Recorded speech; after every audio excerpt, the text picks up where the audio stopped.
కూటమి ప్రభుత్వం బటన్ నొక్కే ప్రభుత్వం కాదని స్పష్టం చేశారు రాష్ట్ర రవాణా శాఖ మంత్రి మండిపల్లి రాంప్రసాద్ రెడ్డి.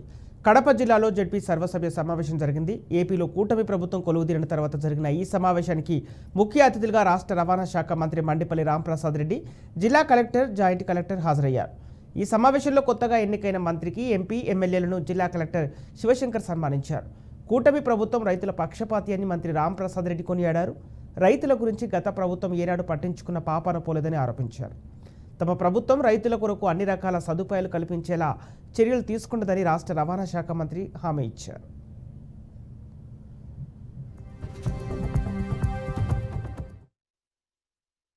చేస్తాం రాబోయే కాలం తప్పకుండా మీ వినతులు ఏవైతే ఉన్నాయో స్వీకరిస్తాం. రైతుల ప్రభుత్వం, రైతుల పక్షపాత ప్రభుత్వం ఈ ప్రభుత్వం కాబట్టి తప్పకుండా వద్దుతాం. బటన్ అయితే వస్తాం. మేము చేసేది ఏదో ఒక విధంగా రైతులకు అందజేస్తే తప్పకుండా రైతులకు అందజేస్తే చేసేదానికి సిద్ధంగా ఉంది ప్రభుత్వం. చేస్తాం రాబోయే కాలం తప్పకుండా మీ వినతులు ఏవైతే ఉన్నాయో స్వీకరిస్తాం. రైతుల ప్రభుత్వం, రైతుల పక్షపాత ప్రభుత్వం ఈ ప్రభుత్వం కాబట్టి తప్పకుండా వద్దుతాం.